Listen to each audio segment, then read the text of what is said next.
Welcome to my channel. So ఇవాళ మనం కొన్ని సైన్స్ ఎక్స్పెరిమెంట్స్ చేద్దాము. సో ఫస్ట్ వీటికి నేను ఈ సైన్స్ ఎక్స్పెరిమెంట్కి కావాల్సిన వస్తువు చూపిస్తాను. So first water and next ఒక ఎంటీ గ్లాస్ అన్నమాట. సో మీకు ఇది ట్రాన్స్పరెంట్ గ్లాస్ అయి ఉంటే చాలా బాగుంటుంది. సో ఎందుకంటే మీరు క్లియర్గా చూడొచ్చు కాబట్టి. And next spoon and lemon and కొంచెం సాల్ట్ అనమాట కొంచెం. సో ఫస్ట్ నేను ఒక గ్లాస్లోకి వాటర్ పోసుకుంటున్నాను. సో చూసారు కదా, ఈ వాటర్ పోసేసుకొని నేను ఇప్పుడు లెమన్ వేస్తున్నాను. సో మీరు చూసినట్టయితే ఇది సింక్ అవుతుంది. సో ఇప్పుడు అదే లెమన్ని మనం బయటికి తీద్దాము. సో ఇప్పుడు నేను సాల్ట్ వేస్తున్నాను.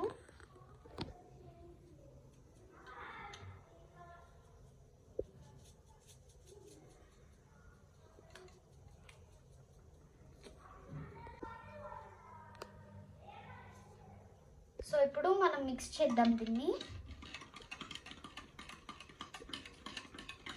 సో ఇప్పుడు నేను ఇందాక తీసాను కదా, సో అదే లెమన్ని నేను ఇప్పుడు దీంట్లో వేస్తున్నాను. సో మీరు చూసినట్టయితే ఇది ఫ్లోట్ అవుతుంది. సో చూడండి.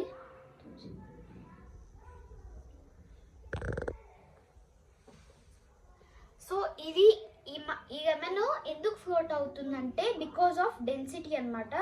సో మనం కంపేర్ చేస్తే నార్మల్ వాటర్ కన్నా సాల్ట్ వాటర్లో డెన్సిటీ ఎక్కువ ఉంటుంది.